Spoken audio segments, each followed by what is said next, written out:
So I've collected some more thoughts on Luther and his treatise on rebaptism. I'm just going to go ahead and jump right on in there. One of the main thoughts that I carried into this work is O. Palmer Robertson's quote from the Christ of the Covenants on the definition of a sacrament. Definition of a sacrament is, quote, a sign and seal sovereignly administered by blood on behalf of God before men and before God by Christ.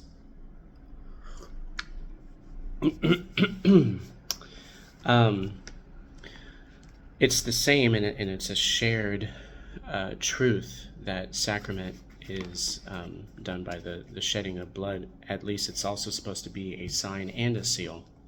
So with both of those inclusive facts, communion, baptism, circumcision, marriage, all of these things relate to one another. Obviously, Paul makes the distinction between baptism and circumcision, and so circumcision was supposed to be the sign, baptism is the seal, or the fulfillment of circumcision. It's not that we do, I'll backtrack, it's not that we baptize our children because it is a form of circumcision. That's actually a perversion, and that's very Roman Catholic in its thinking. It's a conflation of the two sacraments. But in fact, and I say sacraments because circumcision was a sacrament for the Old Testament church, but for the New Testament Israel, baptism is the fulfillment of the covenant of God in Christ. Christ is the fulfillment of the covenant of God, but baptism is the sign and the seal for the New Testament Israel, New Testament church. So, with this context, Luther, in his treatise on rebaptism, says that we must fall back on the testimony of others and not ourselves. Marriage is one of those beautiful examples, and Luther also talks about this in his treatise, that if a woman marries a man reluctantly, and this isn't a day when arranged marriages were more of a prevalent thing in that society. Say, for example, a woman marries a man reluctantly and is not in love with him, but in fact begins to fall in love with him years after the fact that they were married. Does she need to recommit herself to her husband, or does she need to have a second wedding? Do they need to repeat vows? Do they need to get engaged again? No, because the sacrament, the marriage itself, was a holy thing. And just because the woman, or the man, for example, maybe this happens with men too, they marry women reluctantly, and then they are not in love with them at first, but then they later on fall in love with them. If that's the case, the marriage still stood before God because it was done before God and man. Granted that it was an actual marriage between one biological male who was born male and a biological female who was born a female, and they made a covenant before God in a church with a legit pastor, not a fly-by-night, get my certificate off the internet kind of guy, and before witnesses. So Luther, continuing on, Luther mentions Mark 16:16, and he mentions that there is a interchangeable dichotomy that is seen with this verse between being and baptism.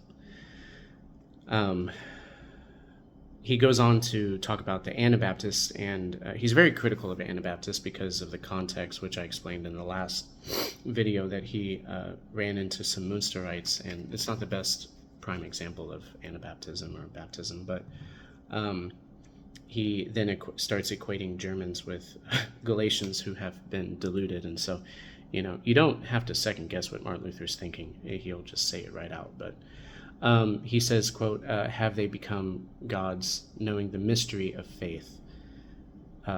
Faith is sacramental. So for Luther, the Bible can hardly be read in any other way other than sacramental. What I mean by that is covenantal. There are strains of truths found within our DNA that lead us to a covenantal understanding of the Bible, because Jesus is the Christ of the covenants.